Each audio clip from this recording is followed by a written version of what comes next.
My son Marcus looked me straight in the eye and said, "Mom, you need to find somewhere else to live. Patricia's parents are moving in next week, and we need your room." I packed my bags that same evening. 3 days later, I walked into his thriving restaurant and handed him the foreclosure notice with my signature at the bottom. Before we jump back in, tell us where you're tuning in from, and if this story touches you, make sure you're subscribed, because tomorrow I've saved something extra special for you. This is my story from Millbrook, Tennessee, and I need you to understand something before I tell you what happened. I'm not telling this story for sympathy. I'm not here to cry about ungrateful children or broken promises. I'm here because somewhere out there, another mother is being treated like she's disposable, and I want her to know that sometimes the person everyone underestimates holds all the cards. My name is Vivian Caldwell, and for 43 years, I built a life in this small town nestled between the Cumberland Mountains. I wasn't born into money, but I understood it. I understood how to save it, how to invest it, and most importantly, how to keep quiet about having it. While other women my age talked about their investments at book club meetings, I smiled and nodded and let them assume my modest teacher's pension was all I had. The truth was different, much different. Back in 1987, when Marcus was just 12 years old, I made a decision that would change everything. My late husband David had left me a small insurance settlement when he passed, and instead of spending it on a bigger house or fancy vacations like everyone expected, I bought property. Not just any property. 3 lots on Main Street in what everyone called the dead zone of downtown Millbrook. Everyone thought I was crazy. "Vivian," they said, "nothing's ever going to happen down there. You're throwing money away." But I saw something they didn't. I saw the old brick buildings with good bones. I saw the wide sidewalks perfect for outdoor dining.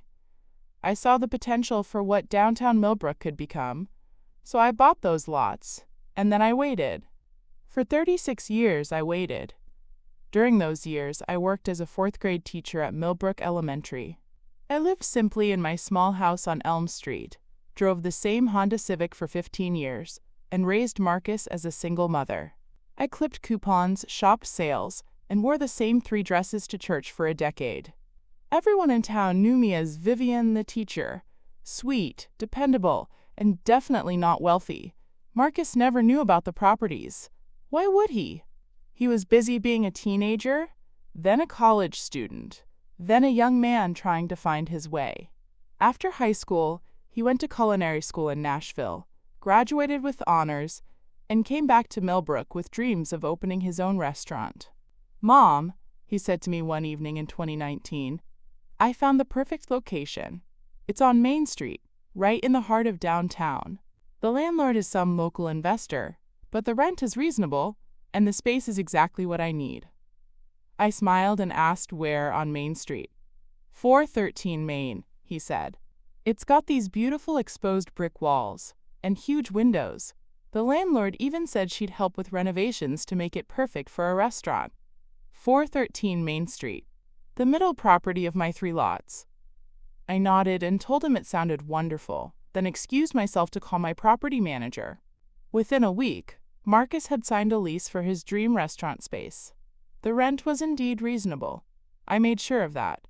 And yes, the landlord did help with renovations. I put $40,000 of my own money into making that space perfect for my son's vision. Marcus never knew his landlord was his mother. The lease was handled through Caldwell Property Management, a company I'd established years earlier using my maiden name. All correspondence went through my property manager, Janet Morrison, who had been handling my investments for over a decade. As far as Marcus knew, his mother was just a retired teacher living on a pension, proud of his success, but financially unable to help with his business dreams. Caldwell's Kitchen opened in March 2020, right before the pandemic hit. It should have been a disaster. Most restaurants were closing, but Marcus was smart. He pivoted to takeout immediately, created a loyal local following, and somehow managed to not just survive but thrive. By 2023, Caldwell's Kitchen was the most popular restaurant in Millbrook, with a waiting list for weekend reservations and plans to expand. I was so proud. I would eat there every Sunday after church, sitting in my usual corner booth, watching my son command his kitchen with the confidence I'd always hoped he'd find. He'd stop by my table, kiss my cheek, and tell me about his latest menu ideas, or his plans for the future. Patricia, his wife of 2 years, would wave from behind the hostess stand, where she managed the front of house. Kiss naite palin. They seemed happy, successful, building something beautiful together. Gaava nairago bakalawama. Yaavo, binahape. Mahape hasamation, jur. I thought I was watching my son live his dream. I didn't realize I was watching him forget where he came from. Binahape. Binahape. The first sign of trouble came last Christmas. Patricia's parents, Howard and Margaret Thornfield, visited from Phoenix for the holidays. They were different from our family. Howard wore expensive suits to casual dinners and talked constantly about his successful real estate development company in Arizona. Margaret made pointed comments about our quaint little town and how limiting it must be for young people with ambition. During that visit, I noticed changes in Marcus. He started talking about expansion opportunities and scaling the business. He mentioned how Howard had offered to help him think bigger about his restaurant concept. "Mom," Marcus said to me one evening after the Thornfields had returned to Phoenix, "Patricia and I have been talking. We think Millbrook might be too small for what we want to build." I asked what he meant. "Howard thinks we could franchise Caldwell's Kitchen, open locations in Nashville, maybe even Atlanta. But we'd need significant investment, and we'd probably need to relocate to a bigger city to manage the growth." I listened and nodded, but something cold settled in my stomach. This wasn't my son talking. This was Howard Thornfield's ambition coming out of my son's mouth. Over the next few months, the changes accelerated. Patricia started dressing differently. More expensive clothes, jewelry I knew they couldn't afford on the restaurant's income. Marcus traded his reliable pickup truck for a luxury SUV with payments that had to be stretching their budget. They moved from their modest apartment above the bakery to a large house on the outskirts of town, a house with a mortgage that would require every penny the restaurant made and then some. But the biggest change was in how they treated me. It started with little things. Canceled Sunday dinners. Forgotten phone calls. When I did see Marcus at the restaurant, our conversations became shorter, more distracted. Patricia stopped waving from the hostess stand. Then, 2 months ago, Howard and Margaret Thornfield announced they were retiring and wanted to move closer to their daughter. "Isn't that wonderful, Mom?" Marcus said when he told me. "They're going to help us take the restaurant to the next level. Howard has so much experience with business development." I asked where they were planning to live. "Well," Marcus said, not quite meeting my eyes, "that's what I wanted to talk to you about." And that's when he said the words that changed everything. "Mom, you need to find somewhere else to live. Patricia's parents are moving in next week, and we need your room, my room." In the house I had helped him buy, with the success built on property I owned, by the son I had sacrificed everything to raise. But Marcus didn't know any of that. And I realized, sitting there listening to him explain how I was now inconvenient to his new life, that it was time to remind him exactly who he was talking to. I had built an empire quietly, brick by brick, investment by investment, while everyone saw only a simple schoolteacher. Now my son was about to learn that the woman he was discarding held the keys to everything he thought he owned. The lesson was going to be expensive. Preparing and narrating this story took us a lot of time, so if you are enjoying it, subscribe to our channel. It means a lot to us. Now back to the story. Before I tell you how everything unraveled, you need to understand who I was before Marcus decided I was disposable. Because the woman he underestimated had spent 4 decades building something he never even knew existed. I wasn't born into money. My father, Robert Caldwell, worked the overnight shift at the Millbrook textile mill for 37 years. My mother, Sarah, cleaned houses for the wealthy families on Magnolia Hill. They taught me that money wasn't about how much you made. It was about how much you kept, and more importantly, how smart you were about making it grow. When I was 16, I got my first job at Morrison's Five and Dime, working weekends and summers for $1.25 an hour. While my classmates spent their paychecks on records and makeup, I saved every penny. By graduation, I had $400 in a savings account, more money than some of my teachers had ever seen a teenager accumulate. At 18, I used that money as a down payment on my education at Middle Tennessee State University. I studied elementary education, not because it was my passion, but because it was practical. Teaching meant steady income, good benefits, and summers off to pursue other opportunities. It meant security in a world where women had precious few options for financial independence. I met David Hartwell during my junior year. He was studying business administration and had dreams of opening his own accounting firm. We married the summer after graduation, moved back to Millbrook, and started building what we thought would be our life together. David established his practice in a small office above the hardware store. I got hired at Millbrook Elementary, teaching 4th grade, the same classroom where I would spend the next 38 years. But I wasn't just teaching children to read and write. I was learning everything I could about money, property, and investment. Every evening, while David prepared tax returns for local businesses, I studied real estate listings, zoning maps, and property tax records. I read investment books borrowed from the Nashville Public Library.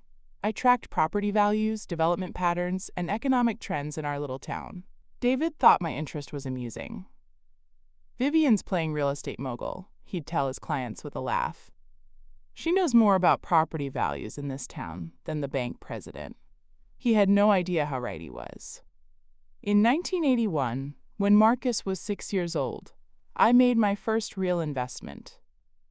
Old Mrs. Henderson, who owned the corner lot at Main and Cedar, needed money for her husband's medical bills. She offered to sell me the lot for $3,500, far below market value, but she needed cash quickly and didn't want to deal with real estate agents. I had $2,800 in my secret savings account, money I'd accumulated over 7 years of teaching by putting aside $25 from every paycheck.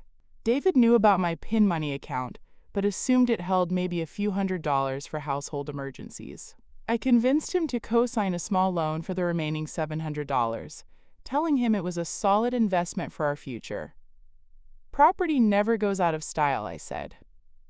"And this corner will be valuable someday," David agreed, mainly to humor me. He never imagined his wife was beginning to build a real estate empire. That corner lot was just the beginning. Over the next 6 years, I purchased 4 more properties in downtown Millbrook, all from elderly owners who needed quick sales or families settling estates. I had developed a reputation as someone who could close quickly with cash and minimal hassle. Word spread quietly through the community. If you needed to sell property fast, Vivian Hartwell was your buyer. By 1987, when David died suddenly of a heart attack at age 34, I owned 5 commercial properties in downtown Millbrook. The life insurance settlement of $45,000 seemed like a fortune to everyone else, but to me, it was seed money for something much bigger. That's when I bought the 3 Main Street lots that would change everything. Tale. The properties were part of an estate sale. The deceased owner's children lived in California and just wanted to liquidate everything quickly. The lots were considered undesirable. Downtown Millbrook was struggling, with empty storefronts and declining foot traffic. Most people saw them as a bad investment. I saw them as the future. I purchased all 3 lots for a total of $32,000, using most of David's life insurance money. Everyone thought grief had affected my judgment. My own mother-in-law suggested I might need professional guidance with my finances, but I knew something they didn't. I had been attending every town council meeting for years, sitting quietly in the back, taking notes. I knew about the highway expansion project planned for 1995. I knew about the tourism initiative to promote Millbrook's historic downtown. I knew about the tax incentives being offered to encourage business development. Most importantly, I knew about the university's plan to establish a satellite campus in Millbrook by the year 2000.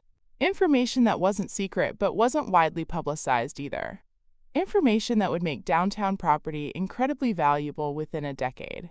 While everyone saw a struggling widow making poor investment choices, I was positioning myself to benefit from changes I saw coming years before they happened. During the 1990s, everything unfolded exactly as I had predicted. The highway brought more traffic through Millbrook. The tourism initiative drew visitors to our historic downtown. Young professionals began moving to our area, attracted by lower cost of living and small-town charm. Property values doubled, then tripled. The lots I had purchased for $32,000 were worth $180,000 by 1999. But I didn't sell. I developed them. Working with local contractors, I renovated the buildings on my Main Street properties, creating attractive commercial spaces perfect for restaurants, boutiques, and professional offices. I established Caldwell Property Management, using my maiden name to keep my investments separate from my identity as Marcus's mom, the school teacher. By 2005, I owned 8 commercial properties in downtown Millbrook, generating over $15,000 per month in rental income. I had a diversified investment portfolio worth nearly $800,000. I was quietly one of the wealthiest people in town, and nobody knew. To everyone in Millbrook, I was still just Vivian Caldwell, the 4th-grade teacher who drove an old Honda and shopped with coupons. I wore modest clothes, lived in my small house on Elm Street, and never displayed any signs of wealth. I attended church every Sunday, volunteered at the library book sale, and brought homemade cookies to school fundraisers. Even Marcus didn't know. Why would he? When he was growing up, I was careful to maintain our modest lifestyle. I paid for his needs, but never lavishly. When he wanted a new bicycle, I made him save half the money himself. When he needed supplies for school projects, we shopped at discount stores, not expensive craft shops. I wanted my son to understand the value of money, the importance of hard work, and the satisfaction of earning what you have. I wanted him to be grateful for opportunities, not entitled to them. What I didn't anticipate was that my lessons in humility and hard work would be forgotten the moment someone offered him a shortcut to what he thought was success. But that realization was still years away. In 2005, I was simply a proud mother watching her teenage son develop his love for cooking, never imagining that someday I would be the one providing the kitchen where he would build his dream, and the one who would have to take it away when he forgot where dreams come from. The foundation I had built quietly, brick by brick, investment by investment, was solid. What I was about to learn was that the son I had raised on that foundation had become someone I no longer recognized. And when someone forgets who they are, sometimes the only way to remind them is to show them exactly what they stand to lose. He dissolve. The phone call came on a Tuesday morning in September, while I was watering my tomatoes in the backyard. Marcus's voice sounded strained, different from the confident tone he'd developed since the restaurant's success. "Mom, I need to tell you something, and I don't want you to worry." Those are the words that always make a mother worry most. I set down my watering can and sat on the porch steps, bracing myself for whatever was coming. "The doctor found some irregularities in my latest tests," he continued. "My blood pressure is through the roof, and there are some concerns about my heart. They want to do more extensive testing, but they're recommending I reduce stress immediately." My stomach dropped. David had died of a heart attack at 34. The genetic component wasn't something we talked about, but it was always there, lurking in the background of my fears for Marcus. "What kind of irregularities?" I asked, trying to keep my voice steady. "Arrhythmia mainly. Some chest pains I've been ignoring. Dr. Peterson says it's probably stress-related, but with Dad's history." His voice trailed off. We both knew what he wasn't saying. "I'm coming over," I said immediately. "No, Mom, that's not necessary. Patricia's handling everything. But I wanted you to know, because I might need to step back from some of my responsibilities for a while." That conversation marked the beginning of what I thought would be a temporary period of helping my son through a health crisis. I had no idea it was actually the beginning of Patricia and her parents systematically positioning themselves to take control of everything Marcus had built. The next few weeks blurred together in a haze of medical appointments, test results, and increasingly restrictive doctor's orders. Marcus was diagnosed with stress-induced cardiomyopathy, Essentially, his heart was enlarged and weakened from chronic stress and overwork. The treatment plan was straightforward: immediate reduction of stress, regular medication, and complete lifestyle changes. For a man who had been working 16-hour days in a demanding restaurant environment, this meant stepping away from the day-to-day operations of Caldwell's kitchen. "I need someone I trust to oversee things while I recover," Marcus told me during one of our conversations. "Patricia's going to take on more of the management responsibilities." I supported this completely. Patricia had been working front of house since the restaurant opened, and she understood the business. More importantly, I wanted Marcus to focus entirely on his health. The restaurant could be rebuilt if necessary, but I couldn't replace my son. What I didn't anticipate was how quickly Patricia would use Marcus's condition to justify making major changes without his input. The first sign came when I stopped by the restaurant on a Thursday afternoon, as I had done every week for 3 years. Patricia was behind the hostess stand, but instead of her usual friendly greeting, she barely looked up from her paperwork. "Oh, Vivian, Marcus isn't here today. He's resting." "I know," I said. "I actually came to pick up some of that butternut squash soup for him.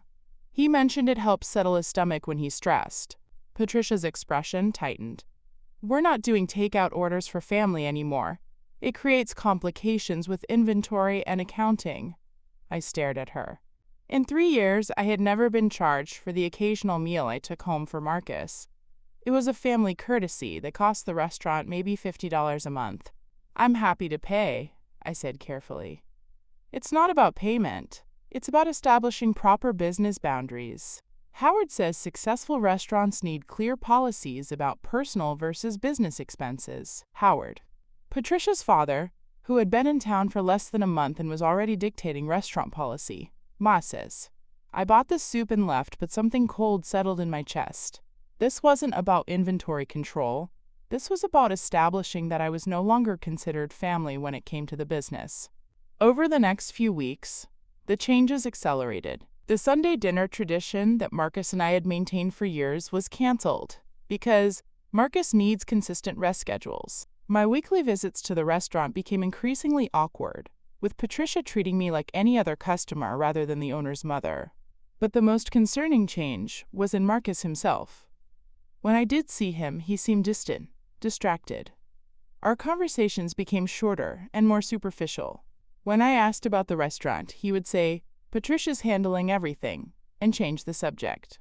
I began to realize that Marcus's health crisis had created a perfect opportunity for Patricia and her parents to isolate him from his support system and take control of his business decisions. But every time I tried to raise my concerns, Marcus would say I was being overprotective, and that stress was exactly what the doctor had told him to avoid. The situation came to a head in November, during what should have been a routine family dinner at my house. I had invited Marcus and Patricia over for Sunday roast, hoping to rebuild some of the closeness we'd lost during his health crisis. Patricia arrived with a folder full of documents and an agenda. "Vivian, we need to discuss some practical matters," she said before we'd even finished eating. "Marcus's condition requires long-term lifestyle changes, and we need to make some adjustments to accommodate his health needs." She opened the folder and spread out several papers on my dining room table. "First, we're planning to renovate the apartment above the restaurant to create a more suitable living environment for Marcus's recovery. The stress of commuting from our current house is counterproductive." I looked at Marcus, who was picking at his food and avoiding eye contact. "Second, we're restructuring the restaurant's management to reduce Marcus's daily responsibilities. Patricia will become the primary decision-maker for operations, with consulting support from Howard." "Consulting support?" I asked. "Howard has experience managing multiple business locations," Patricia explained. "He's agreed to help us develop expansion strategies that won't compromise Marcus's health." The third item made my blood pressure spike. "Finally, we need to address your weekly visits to the restaurant. Marcus's cardiologist has recommended limiting stressful interactions, and your constant presence creates anxiety about family obligations interfering with business operations." I set down my fork carefully. "My visits create anxiety?" "It's not personal," Patricia said quickly. "It's medical. Marcus needs to focus on recovery without feeling pressure to maintain social obligations that drain his energy." Marcus finally looked up. Mom, it's just temporary, until I'm stronger. But I could see something in his eyes that hadn't been there before. Uncertainty, fear, and something else that took me a moment to identify. Dependence. Marcus had always been independent, confident in his decisions. Now he was looking to Patricia for approval before he spoke, deferring to her judgment about his own life and business. Bye, lady. Bye, lady. That's when I understood what was really happening. This wasn't about Marcus's health. This was about Patricia and her family, using his vulnerability to take control of everything he had worked for. They were isolating him from me, from his friends, from anyone who might question their increasing authority over his life. But they had made one critical miscalculation. They assumed that the worried mother hovering around the restaurant was Marcus's only connection to his business success. They had no idea that the quiet woman they were dismissing actually held the power to end everything they were trying to steal. As I watched Patricia organize her papers and prepare to leave with my increasingly distant son, I made a decision. If they wanted to treat me like an outsider to my son's life, I would show them exactly what being an outsider meant. But first, I needed to document everything that was happening. Because what I was seeing looked very much like financial elder abuse by proxy, using my son's medical condition to justify taking control of assets that weren't legally theirs to control. The apartment they wanted to renovate, that was my property. The business they were restructuring, that operated on my lease. The expansion plans Howard was developing, those would require the property owner's approval. Patricia and her parents were about to learn that sometimes the most dangerous person in the room is the one everyone assumes has no power at all. I had built my wealth by being patient, observant, and strategic. Now those same skills were going to protect my son from people who mistook his temporary vulnerability for permanent weakness. The lesson was going to be expensive for them, and educational for Marcus about who he could really trust when everything was on the line. The phone call that changed everything came 3 days before Thanksgiving. I was grading papers at my kitchen table when Marcus called, his voice brighter than it had been in weeks. Mom, I have incredible news. Patricia and I have been working with Howard on something amazing, and we want you to be part of it. The enthusiasm in his voice reminded me of when he was 12 and had discovered a new recipe he wanted to try. For the first time in months, he sounded like my son again, instead of the anxious, dependent man he'd become since his diagnosis. What kind of something? I asked, setting down my red pen. A family business expansion that's going to secure all of our futures. Can you come over tonight? We want to present the whole plan to you properly. I agreed immediately. This was the first time in weeks that Marcus had initiated contact with me, and I was desperate to rebuild the connection we'd lost during his health crisis. When I arrived at their house that evening, I found the dining room transformed into what looked like a corporate presentation space. Howard had set up a laptop connected to a large monitor, and the table was covered with professional-looking documents, architectural plans, and financial projections. Patricia greeted me at the door with the warmest smile I'd seen from her in months. Vivian, I'm so glad you're here. What we're about to show you is going to change everything for our family. Margaret was there too, which surprised me. She'd flown back from Phoenix specifically for this presentation, which suggested something significant was happening. Before we begin, Howard said, adjusting his tie in a way that reminded me of door-to-door salesmen, I want you to understand that what we're proposing comes from a place of love and concern for this family's long-term financial security. He clicked to the first slide on his presentation. Caldwell's Kitchen Enterprises, a multi-generational investment opportunity. Over the next hour, Howard walked me through an elaborate expansion plan that was breathtaking in its scope and ambition. The proposal included opening 3 additional Caldwell's Kitchen locations in Nashville, Knoxville, and Chattanooga over the next 2 years. Each location would be a significant investment, roughly $300,000 in startup costs, according to his projections. The beauty of this plan, Howard explained, is that we're not just expanding Marcus's restaurant. We're creating a legacy business that will provide financial security for generations. The architectural plans showed beautiful spaces, much larger and more sophisticated than the original Millbrook location. The financial projections suggested each new restaurant could generate $800,000 in annual revenue within 3 years.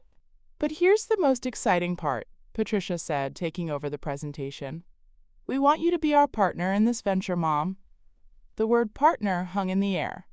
It was the first time Patricia had called me Mom in months.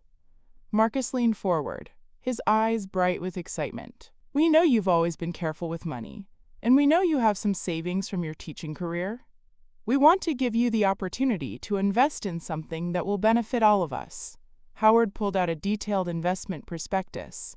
We're offering family members the opportunity to become equity partners in Caldwell's Kitchen Enterprises. Your investment would give you ownership shares proportional to your contribution, plus priority returns on all profits. The numbers were impressive. They were asking for a $150,000 investment from me, which would give me a 15% ownership stake in the entire enterprise. According to their projections, this investment could return $500,000 over 5 years. Think about it, Margaret said, speaking for the first time that evening. Instead of your savings sitting in conservative investments earning minimal returns, you could be part of building something substantial, something that honors the sacrifices you made raising Marcus. The presentation continued with detailed market analysis, demographic studies, and testimonials from other successful restaurant franchises. Howard had clearly put enormous effort into making this look professional and legitimate. We've already secured preliminary approvals for all 3 locations, Patricia explained. We have potential lease agreements, contractor estimates, and even staffing plans. We just need the initial capital to move forward. Marcus reached across the table and took my hand. Mom, I know this is a big decision, but for the first time since my diagnosis, I feel excited about the future instead of worried about it. This plan means I won't have to work 16-hour days anymore. I can focus on the creative side, developing menus and training chefs, while Howard handles the business development. The relief in his voice was palpable. Here was a solution that promised to solve all his problems, reduce stress, financial security, and family involvement in building something meaningful together. And the best part, Howard added, is that this keeps everything in the family. Instead of bringing in outside investors who don't understand our values, we're building something together that reflects our shared commitment to Marcus's success. They gave me copies of all the documents to review at home. The folder was thick with legal papers, financial projections, market analyses, and architectural drawings. It looked incredibly professional, incredibly detailed, and incredibly convincing. Take your time, Patricia said as I prepared to leave. We know it's a big decision, but we hope you'll see this as an opportunity to be part of something special. Marcus walked me to my car, something he hadn't done in months. Mom, I know things have been strained between us lately. Patricia and I both recognize that we haven't handled my health situation as well as we could have. This business expansion feels like a fresh start for all of us. He hugged me goodbye, the first real hug we'd shared since his diagnosis. I love you, and I want you to know that your support has always meant everything to me. Now I'm hoping you'll let me give something back by including you in this opportunity. Driving home that night, I felt more hopeful than I had in months. This seemed like exactly what our family needed, a way for Marcus to build his business without sacrificing his health, a plan that valued my financial contribution, and most importantly, a path back to the closeness we'd lost. The presentation had been impressive, the numbers looked solid, and the enthusiasm from Marcus was genuine. For the first time since his health crisis began, he seemed like himself again, confident, excited, planning for the future. I spent the next 2 days reviewing every document in that folder. The legal papers appeared legitimate, complete with official-looking letterheads and notary stamps. The financial projections were detailed and conservative. The market analysis included data from reputable sources about restaurant industry trends and demographics. Everything looked perfect. Too perfect. On the 3rd day, something nagged at me enough to make a phone call. I contacted the lease agent listed for the Nashville location, just to verify that the preliminary approval was real. I'm sorry, the agent said after I'd explained why I was calling. We don't have any preliminary agreements with anyone named Caldwell or Thornfield. That space has been under contract with another restaurant group for 6 months. My stomach dropped. I called the Knoxville location. Same story. The Chattanooga property had been sold to a retail developer 3 weeks earlier. Sitting in my kitchen with those beautiful, professional documents spread across my table, I realized I was looking at an elaborate fraud designed to separate me from $150,000 of my savings. But this wasn't just a financial scam. This was my own family, using my love for my son and my desire to rebuild our relationship to steal my money. They had manipulated Marcus's health crisis, exploited my isolation from his business, and crafted an elaborate lie that promised everything I wanted most: financial security for Marcus and a restored place in his life. The cruelest part was that Marcus's enthusiasm seemed genuine. Either he was a better actor than I'd ever imagined, or Patricia and Howard had convinced him that this fraud was real. Which meant my son was either a willing participant in stealing from his own mother, or he was being manipulated just as thoroughly as I was. Either way, the family I thought I was being invited to rejoin was already gone. What remained was a business relationship built on deception, and I was about to show them exactly how expensive that kind of business could become. The lies multiplied faster than I could verify them. After discovering the truth about the fake lease agreements, I decided to dig deeper into Howard and Patricia's business expansion plan. What I found was a systematic deception so elaborate that it had taken months to construct. See ya. I started with the financial projections. The market research cited legitimate sources, but when I called the consulting firm supposedly responsible for the demographic analysis, they had no record of any study involving Caldwell's Kitchen or the Thornfield family. The restaurant industry data was real, but it had been copied from publicly available reports and repackaged to look like custom research. The contractor estimates were fraudulent too. I called Morrison Construction, the company listed as providing renovation quotes for all 3 locations. The owner, Bill Morrison, was confused by my questions. "Ma'am, I've never heard of any Caldwell's Kitchen expansion project. We did give a quote to someone about restaurant renovations last month, but it was for a completely different business in Franklin." Even the legal documents were sophisticated forgeries.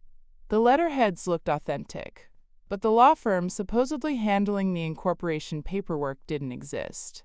The addresses were real office buildings, but when I drove to Nashville to check them personally, I found a dental practice and an insurance agency where the legal offices were supposed to be.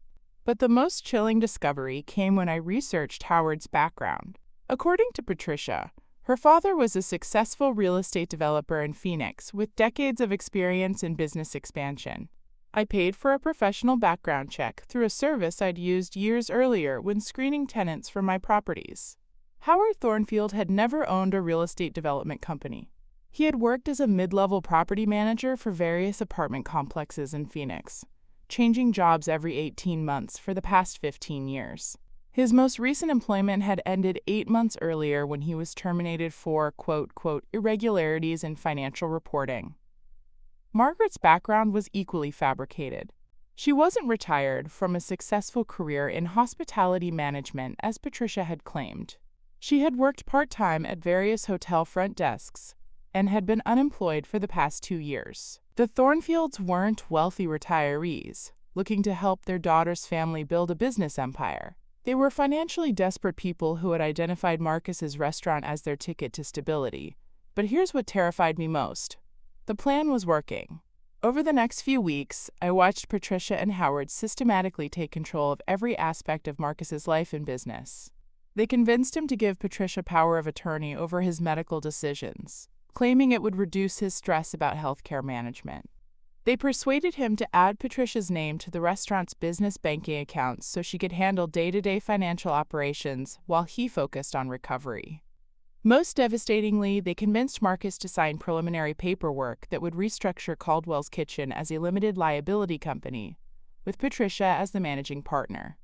Howard explained this as a necessary step to protect Marcus's personal assets from business liability, especially given his health concerns. Marcus signed everything they put in front of him. Every document that transferred more control to Patricia was presented as a way to protect his health, reduce his stress, or prepare for the expansion that would secure their family's future. I watched my son systematically sign away his independence, his business, and his financial security, believing he was being responsible and forward-thinking. The worst part was that I couldn't warn him without revealing how much I knew about their real estate holdings and financial situation. If I told Marcus that I had investigated Howard's background, he would ask how I could afford professional background checks on a teacher's pension. If I explained that the properties in their expansion plan didn't exist, he would wonder how I had verified lease agreements in 3 different cities. Any attempt to expose the fraud would force me to reveal my own financial situation, which would raise questions I wasn't ready to answer. So I watched helplessly as my son was systematically stripped of everything he had worked for, all while believing he was making smart decisions to protect his health and build his future. The psychological manipulation was as sophisticated as the financial fraud. Howard and Patricia had studied Marcus's personality and medical condition carefully. They knew exactly which fears to exploit and which dreams to promise. When Marcus worried about his health, they offered solutions that required giving them more control. When he felt guilty about burdening Patricia with increased responsibilities, they assured him that she was happy to help, but needed proper legal authority to make important decisions. When he dreamed about expanding the restaurant, they painted vivid pictures of a business empire that would provide security for generations. Every conversation was carefully designed to make Marcus feel that their suggestions were his ideas, that their control was his choice, that their authority was his protection. Meanwhile, my relationship with Marcus deteriorated further. The brief warmth I'd experienced during their investment presentation evaporated as soon as I failed to immediately commit to their expansion plan. "Mom seems hesitant about the investment opportunity," I overheard Patricia telling Marcus during one of my increasingly rare visits to their house. "Maybe she doesn't really believe in the restaurant's potential." "That's not fair," Marcus replied, but his voice lacked conviction. "She's just careful with money. That's how she raised me." "I understand being careful," Patricia said, "but there's a difference between being cautious and being unsupportive. We're offering her the chance to be part of something amazing, and she's acting like we're asking her to throw money away." These conversations were poisoning Marcus's perception of my reluctance to invest. Instead of seeing my hesitation as prudent financial caution, he was beginning to interpret it as lack of faith in his abilities and lack of commitment to our family's future. The isolation tactics escalated too. Patricia convinced Marcus that my weekly visits to the restaurant were creating stress because I would ask questions about business operations that reminded him of his responsibilities. She suggested that my presence made other employees uncomfortable because they felt like they were being supervised by the owner's mother. "Maybe it would be better if Mom visited us at home instead of at the restaurant," Patricia suggested. "That way she can focus on your health and recovery instead of getting distracted by business concerns." Within a month, I was effectively banned from the restaurant I secretly owned, supposedly for my son's medical benefit. The final escalation came in early December when Patricia announced that they had decided to accelerate their timeline for the business expansion. "Marcus's cardiologist thinks the sooner we can reduce his hands-on responsibilities, the better for his long-term recovery," Patricia explained during a phone call. "We found some opportunities to move more quickly than we originally planned, but it means we need to secure our investment commitments by the end of the month." The pressure was subtle but unmistakable. If I didn't provide the $150,000 investment by December 31st, I would be responsible for delaying Marcus's recovery and potentially jeopardizing his health. "I just need a little more time to review everything," I told her. "Of course," Patricia said sweetly, "but I hope you understand that opportunities like this don't wait forever. Marcus is so excited about including you in this venture. It would break his heart if his own mother didn't believe in what we're building together."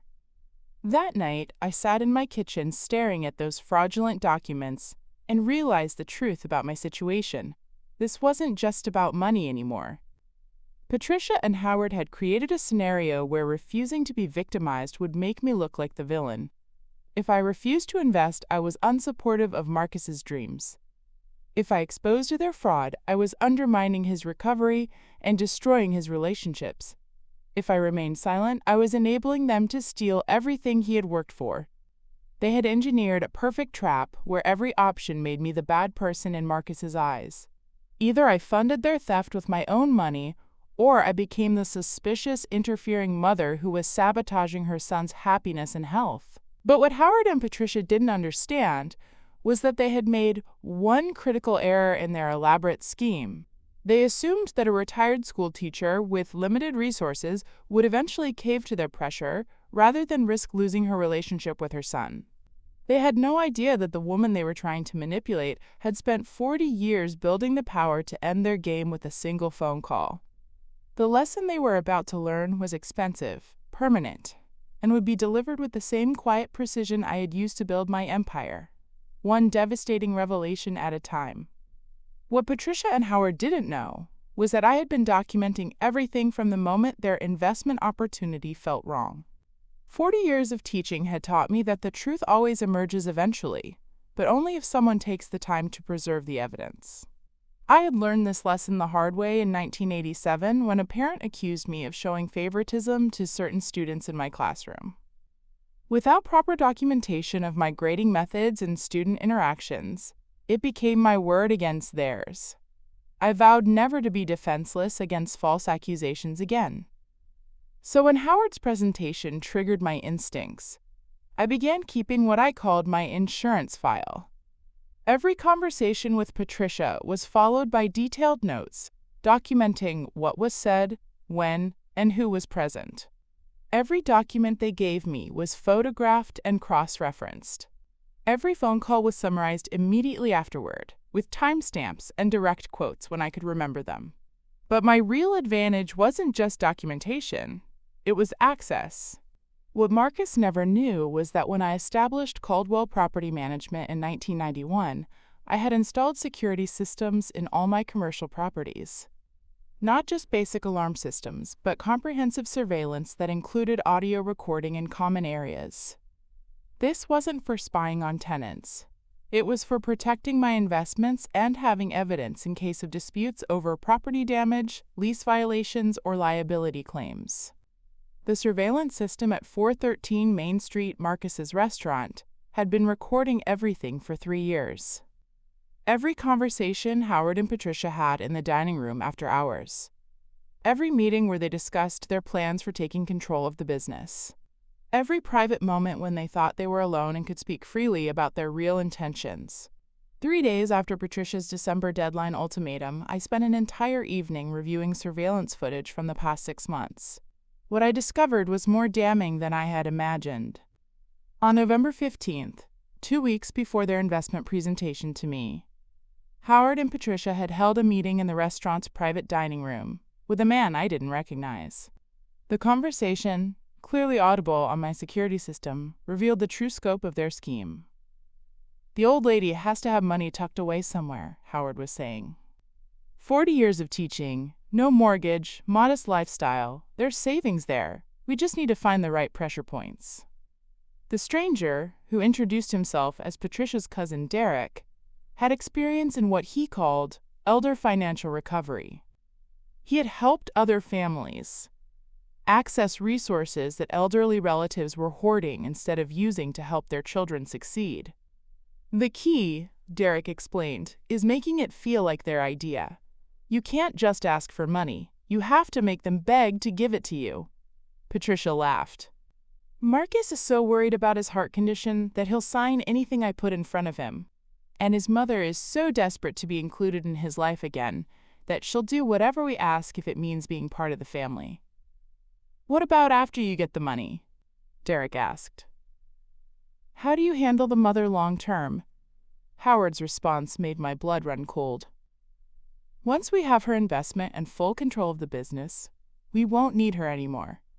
We can always find reasons why her involvement creates stress for Marcus's health. Eventually, she'll get the message and back off." "And if she doesn't?" Derek pressed.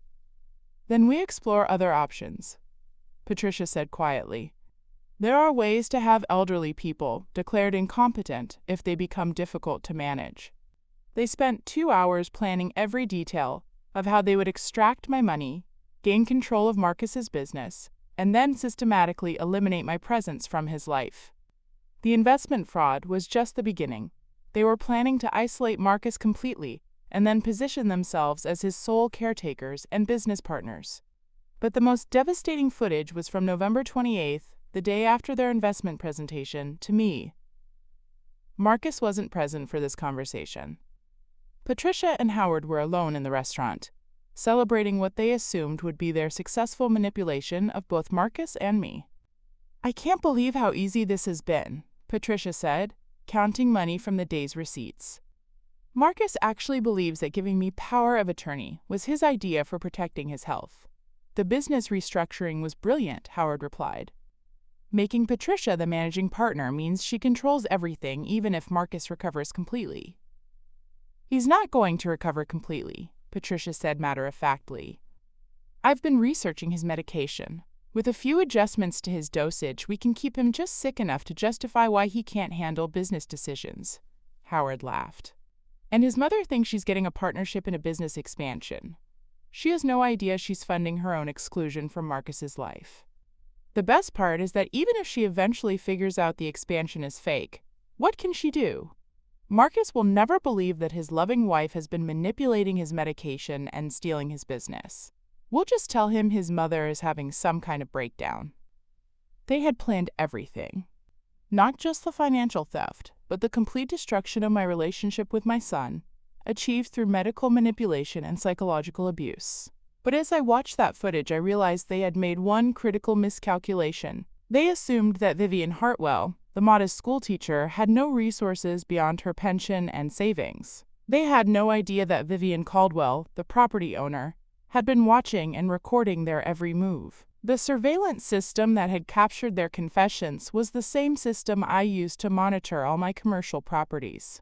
The lease agreement they were violating with their criminal conspiracy was a contract I had written. The business they were trying to steal operated in a building I owned. But I needed more than surveillance footage to stop them.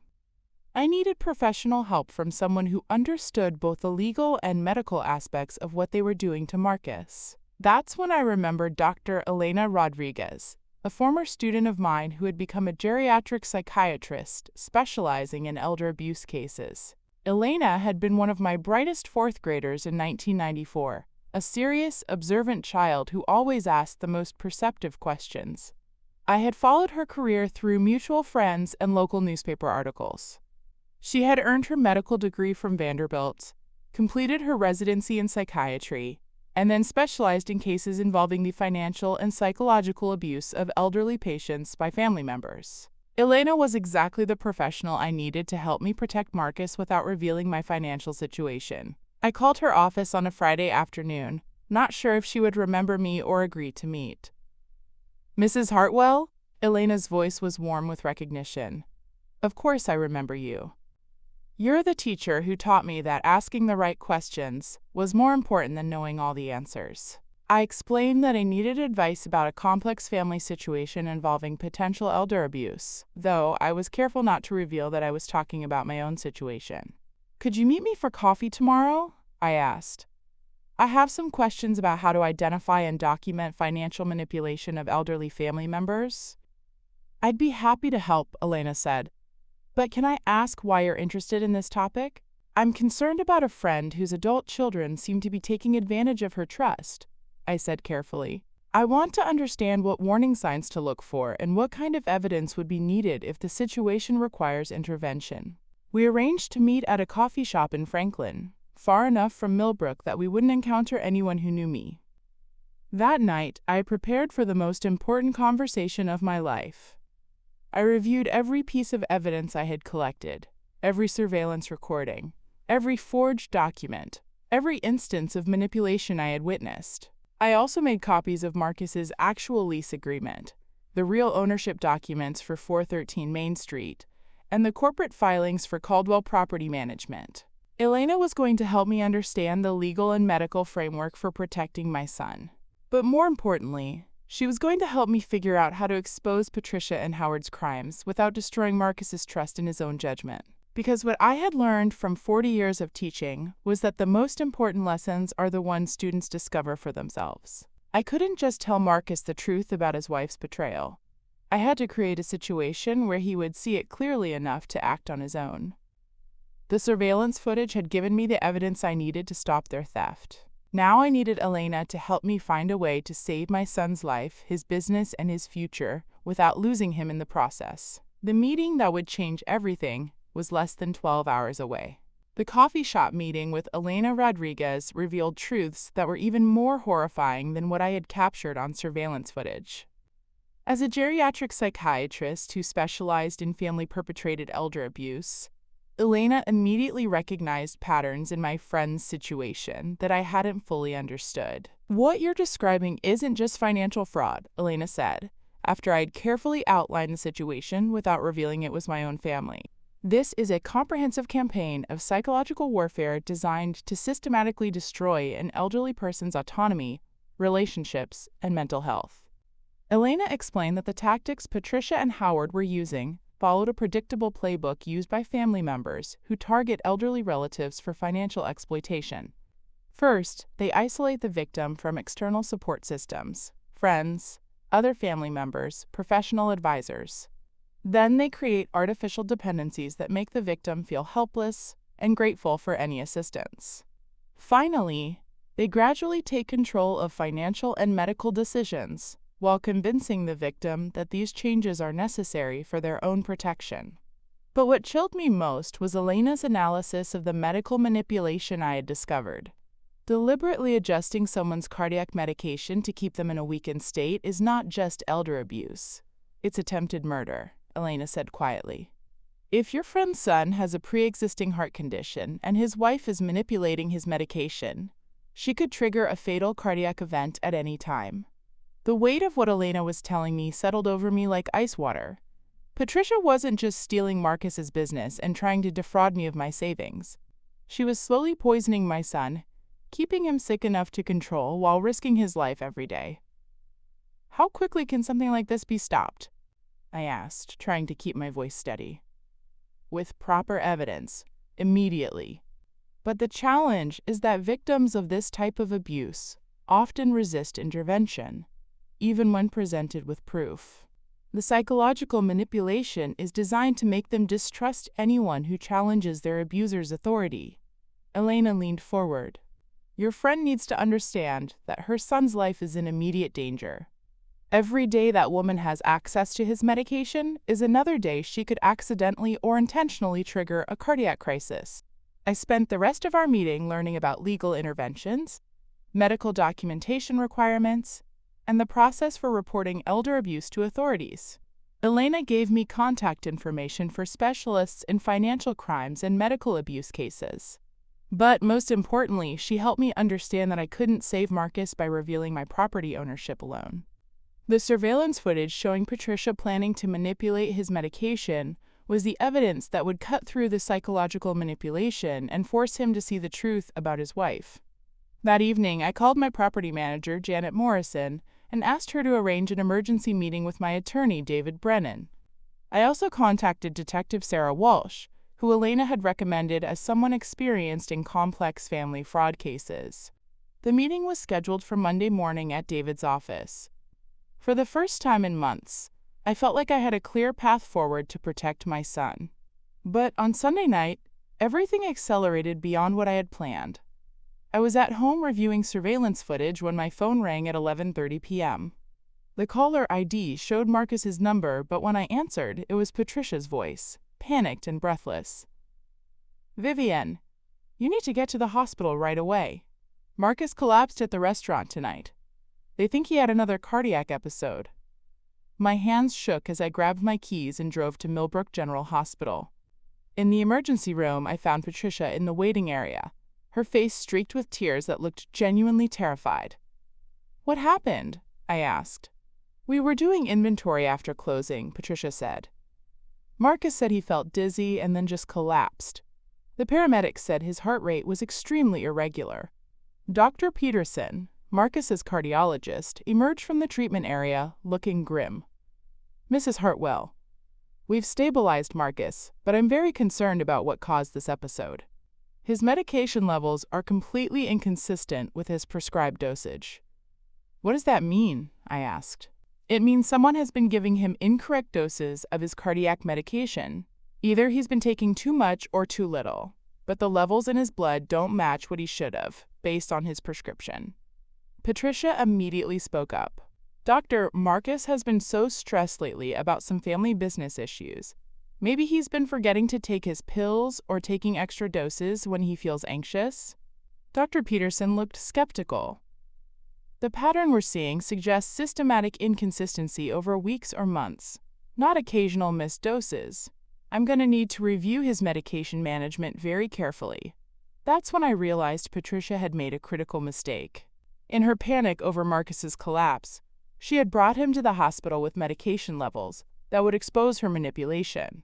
She was now trying to blame Marcus's condition on stress and forgetfulness, but Dr. Peterson was too experienced to accept such a simple explanation. Doctor, I said carefully, would it be helpful if Marcus had some independent oversight of his medication management during his recovery? Absolutely. In fact, I'm going to insist on it. Until we understand what's been happening with his prescriptions, I want a professional medication management service to handle his daily doses. Patricia's face went pale. That's not necessary. I've been very careful about managing his pills. I'm sure you have, Dr. Peterson said diplomatically, but given tonight's emergency, we need to eliminate any possibility of dosage errors while Marcus recovers. Over the next 2 hours, while Marcus slept under hospital observation, I watched Patricia's behavior with new understanding. She made multiple phone calls to Howard, speaking in whispers and growing increasingly agitated. She asked detailed questions about when Marcus would be released and whether he would need ongoing medical supervision. Most tellingly, she tried to convince Dr. Peterson that Marcus's medication confusion was caused by his mother interfering with his daily routine and creating anxiety about family finances. Vivian has been pressuring Marcus about some investment opportunity, Patricia told the doctor. I think the stress of disappointing his mother has been affecting his ability to focus on his health management. Even in the hospital, even while Marcus lay unconscious from medication she had manipulated, Patricia was trying to position me as the source of his problems. But Dr. Peterson had seen cases like this before. Mrs. Thornfield, I appreciate your concerns about family stress, but the medication irregularities we're seeing require a medical explanation, not a psychological one. Someone has been giving Marcus incorrect doses of a potentially lethal medication. The word lethal hung in the air. Patricia's face went completely white. That's when I knew she had finally understood the scope of what she had been doing. In her effort to keep Marcus weakened and dependent, she had brought him to the edge of a potentially fatal cardiac event. And now a medical professional was documenting that someone had been systematically poisoning my son. At 3 a.m., while Patricia dozed in the waiting room chair, I stepped outside the hospital and called Detective Walsh's emergency number. Detective, this is Vivian Caldwell. We spoke about a potential elder abuse case. The situation has escalated. My son is in the hospital with evidence of medication tampering, and I have surveillance footage of the person responsible planning to poison him. How quickly can you get me that evidence? Detective Walsh asked. I can be at your office in 2 hours, with video recordings, medical records, and documentation of an elaborate financial fraud scheme. Mrs. Hartwell, if someone has been tampering with cardiac medication, this is now an attempted murder investigation. Are you prepared to provide testimony that could result in criminal charges against family members?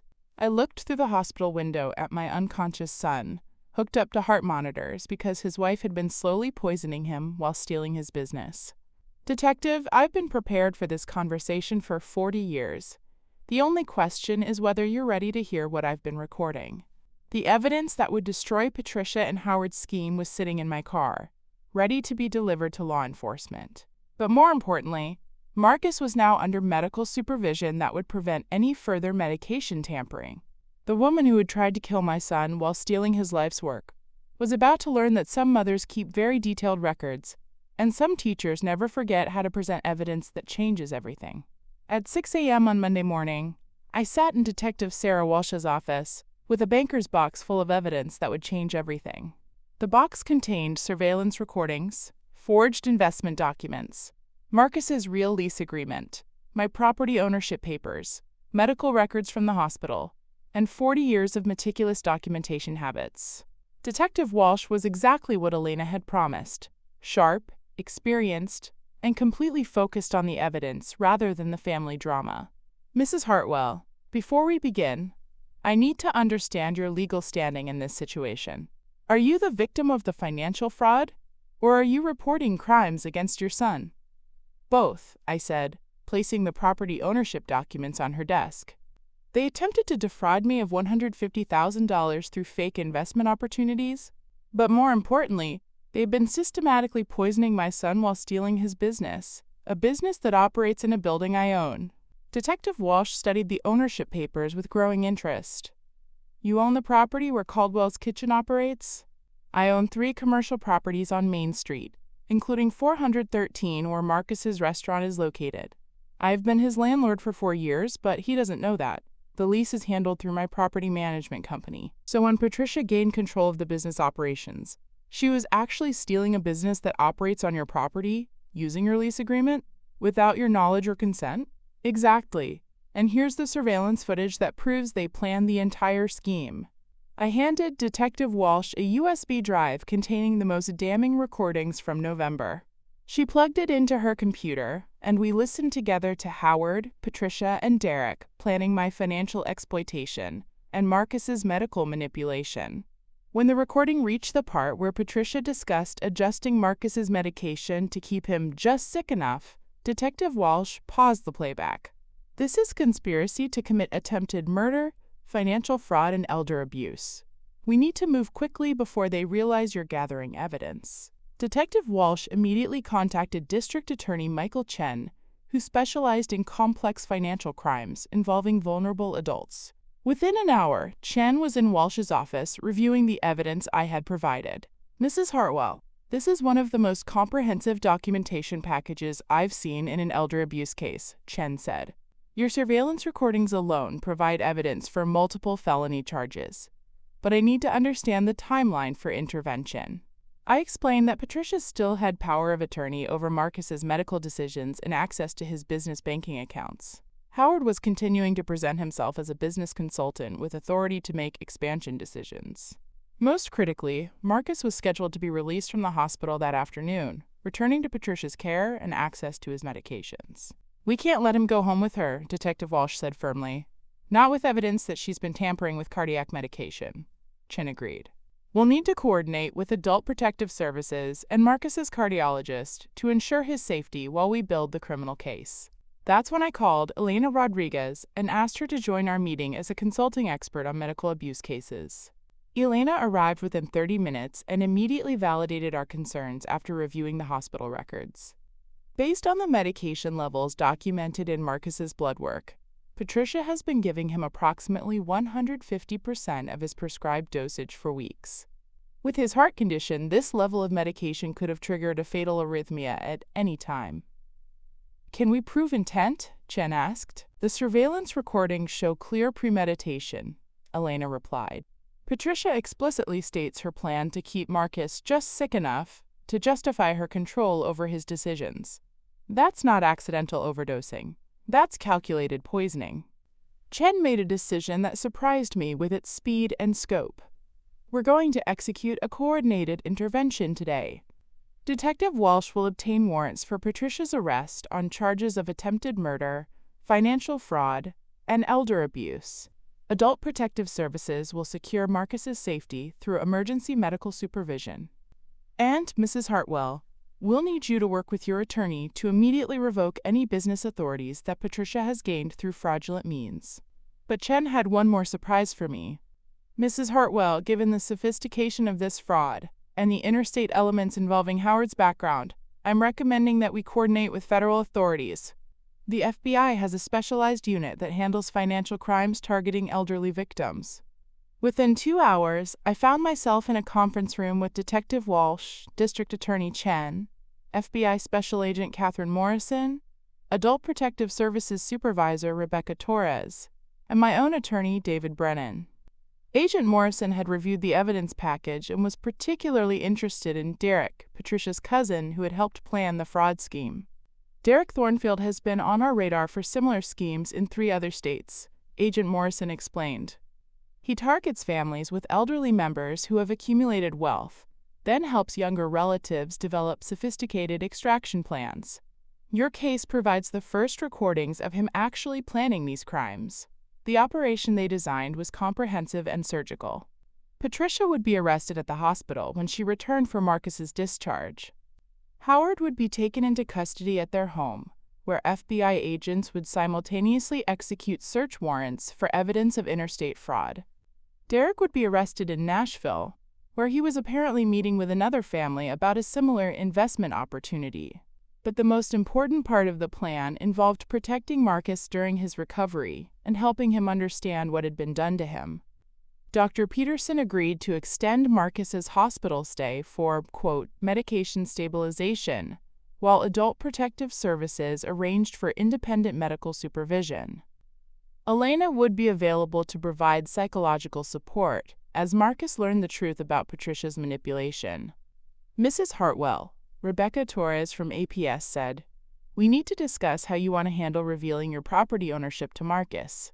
That information will be necessary for him to understand the full scope of the fraud, but it will also fundamentally change his understanding of his relationship with you." This was the conversation I had been dreading. For 4 years, I had watched Marcus build what he thought was his independent success, never knowing that his mother was his silent partner. The pride he took in his achievement, the confidence he had gained from creating something on his own, all of that would be complicated by learning that I had been supporting his dream from the beginning. "I've been thinking about this for months," I told the group. "Marcus needs to know the truth, but he also needs to understand why I kept it secret. I wanted him to succeed because of his talent and hard work, not because his mother gave him advantages." David Brennan, who had handled my property investments for 15 years, spoke up. "Vivian, you should know that Marcus's lease agreement is actually below market rate for that location. You've been subsidizing his rent for 4 years without him knowing it. Even your support has been discreet and earned. Agent Morrison outlined the timeline for the arrests. We'll execute all warrants simultaneously at 2 p.m. today. Mrs. Hartwell, we'll need you to be available to provide testimony and documentation, but you won't need to be present for the arrests themselves." Detective Walsh added one final detail. "Mrs. Hartwell, when Patricia realizes she's been recorded planning these crimes, she's going to blame you for destroying Marcus's marriage and business relationships. Are you prepared for that response?" I thought about my son lying in a hospital bed, his heart damaged by medication tampering disguised as loving care. I thought about the business he had built being stolen through fraudulent legal documents.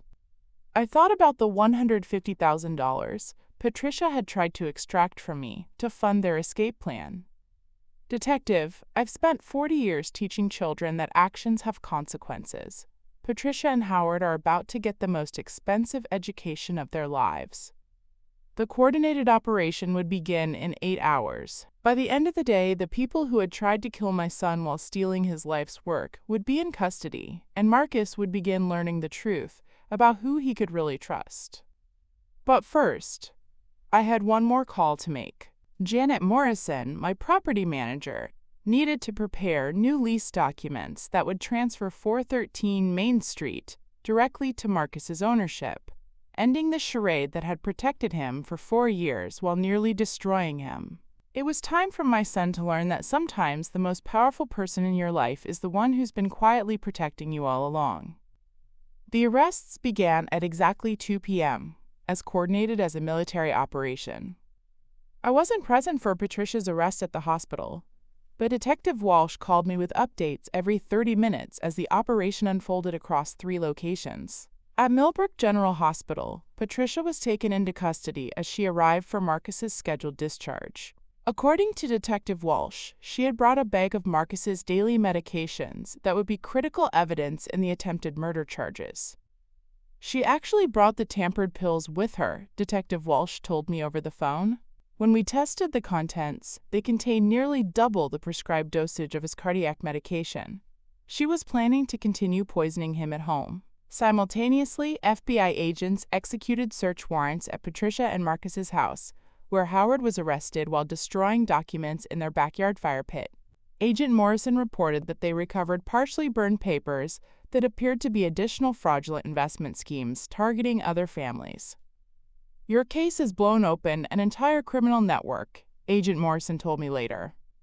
Howard wasn't just targeting your family. He and Derek had similar operations running in Kentucky, Alabama, and Georgia.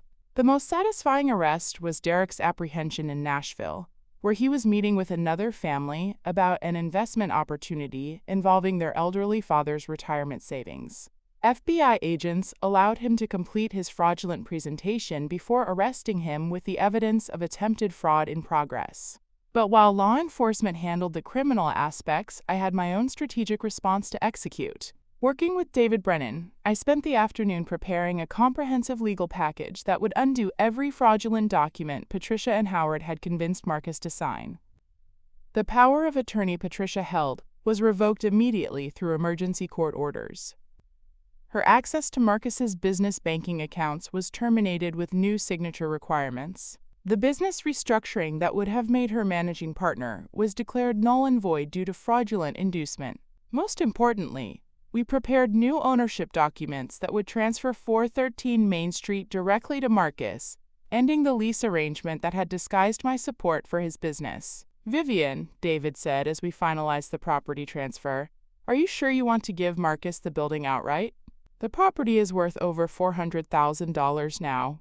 David, I've spent 4 years watching my son build something beautiful while thinking he was doing it entirely on his own. The pride he felt in his independence was worth more than the rent income. Now he needs to own his success completely, especially after learning how close he came to losing everything." The hardest part of my strategic response was preparing for the conversation with Marcus. Elena Rodriguez had agreed to be present when Marcus learned the truth about Patricia's medication tampering and the business fraud, but I needed to handle the revelation about my property ownership carefully. "Marcus is going to experience multiple layers of betrayal and shock," Elena warned me. Learning that his wife was poisoning him, that his business success was threatened, and that his mother has been secretly supporting him. That's an enormous amount of information to process while recovering from a cardiac event. We decided to reveal the information in stages over several days, starting with the criminal charges against Patricia and gradually introducing the scope of my involvement in protecting him. At 4:30 p.m., I received the call I had been waiting for. Dr. Peterson confirmed that Marcus was stable enough to receive visitors and begin learning what had happened to him. I walked into his hospital room carrying a folder that contained copies of the surveillance transcripts, the fraudulent investment documents, and the property transfer papers that would change his life forever. Marcus looked fragile in the hospital bed, connected to heart monitors that showed the damage Patricia's medication tampering had caused. When he saw me, his first words were exactly what I expected. "Mom, where's Patricia? They won't tell me anything, and she hasn't been here since last night." I sat down beside his bed and took his hand. "Marcus, Patricia has been arrested. There are some things you need to know about what's been happening to you." Over the next hour, I walked Marcus through the evidence systematically, the same way I had presented information to 40 years of fourth-grade students, clearly, logically, with documentation for every claim. I started with the medication tampering, showing him the hospital's blood work results that proved someone had been giving him incorrect doses of his cardiac medication for months. "The levels in your system were nearly double what your prescription called for," I explained. "That's why you've been feeling weak and having irregular heartbeats. Someone was deliberately making you sick."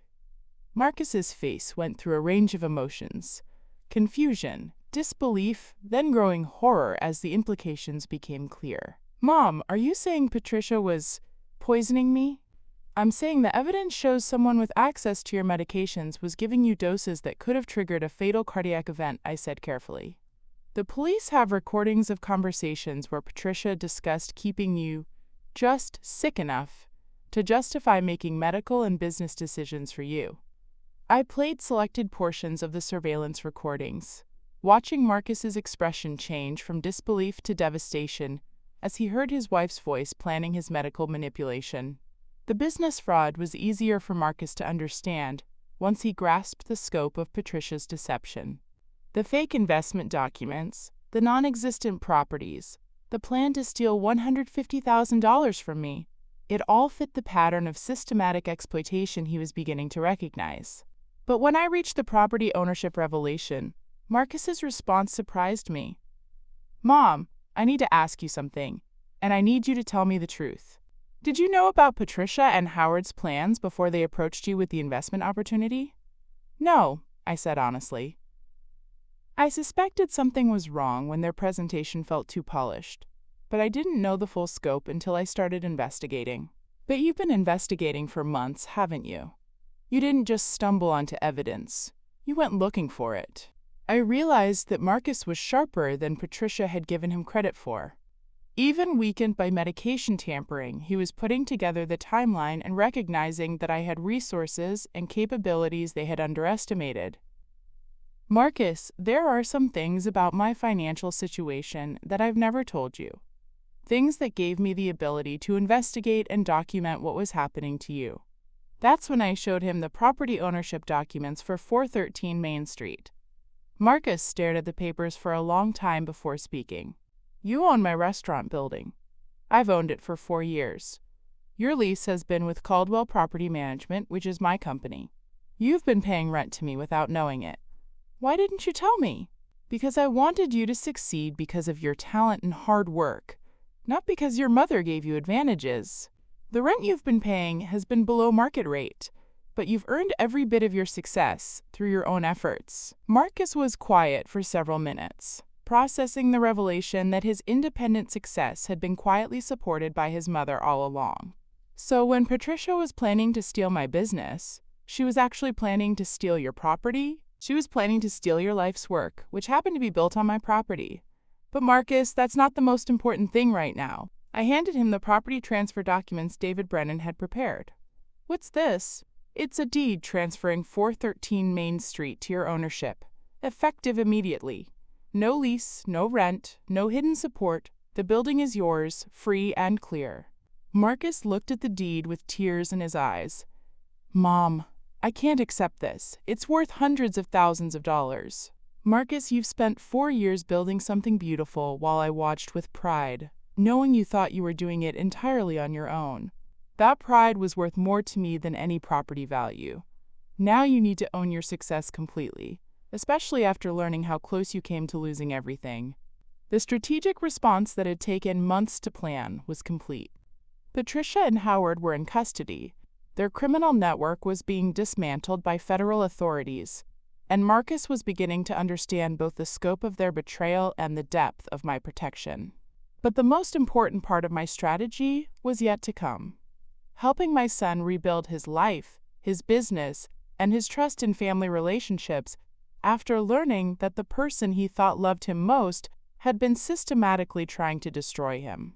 3 days after Patricia's arrest, she was released on bond with strict conditions.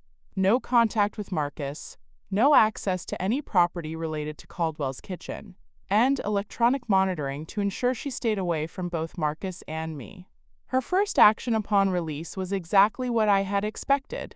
She demanded a meeting to explain the misunderstanding that had led to her arrest. The meeting was arranged through our attorneys at the Millbrook County Courthouse, in a conference room designed for supervised family negotiations. Present were Patricia and her court-appointed lawyer, my attorney David Brennan, District Attorney Chen as an observer, and me.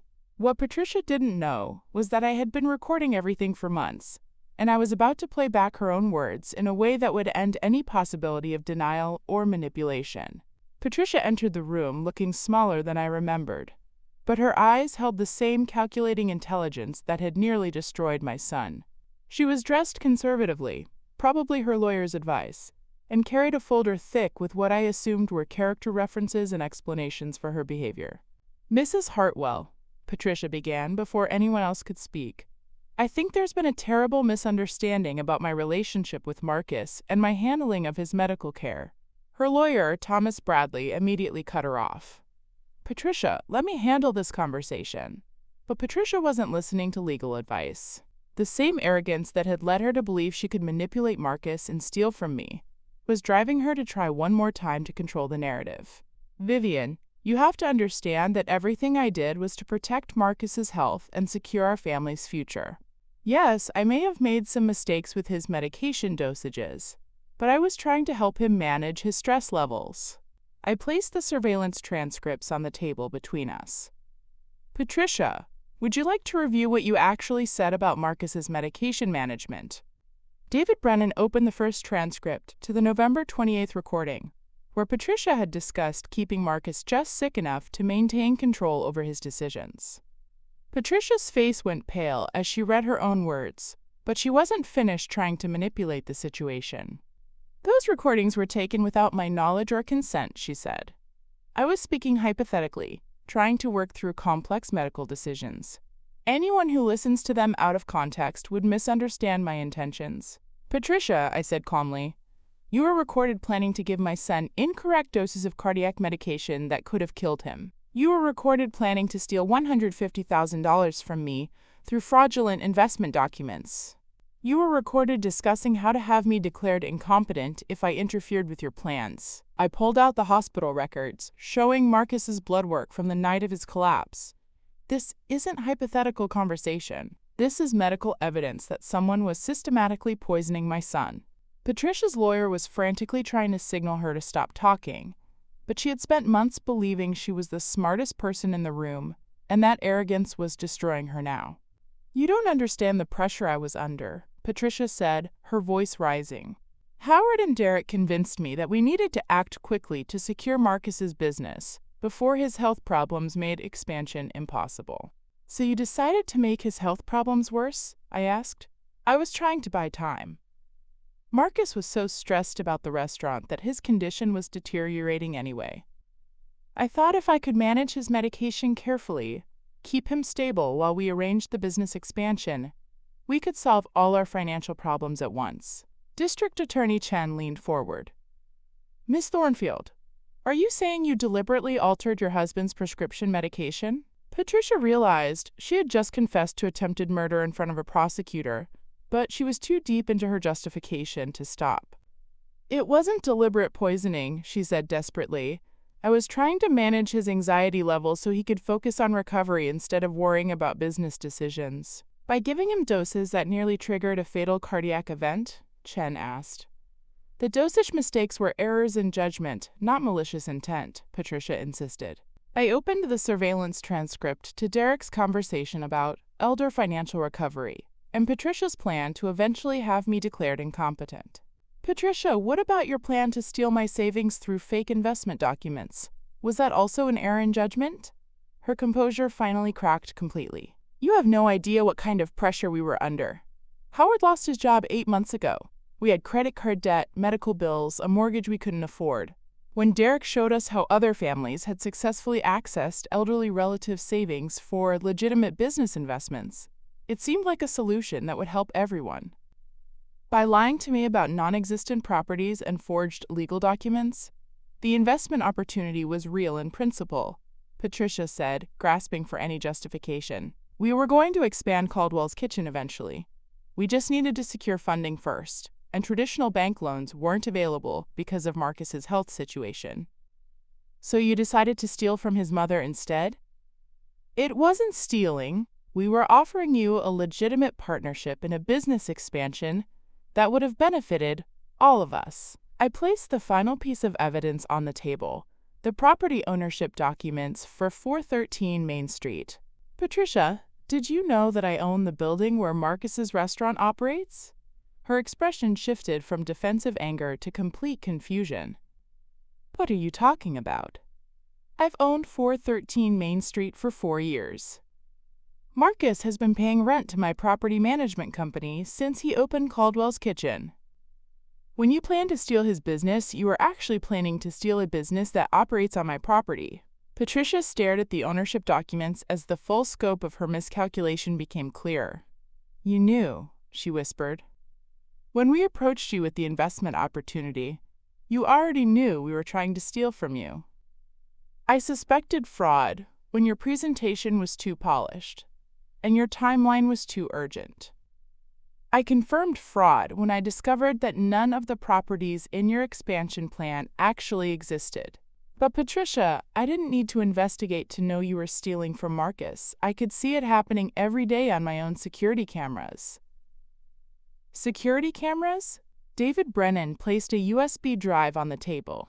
This contains surveillance footage from the restaurant showing you and Howard planning the medication tampering, the business theft, and the fraud scheme against Mrs. Hartwell.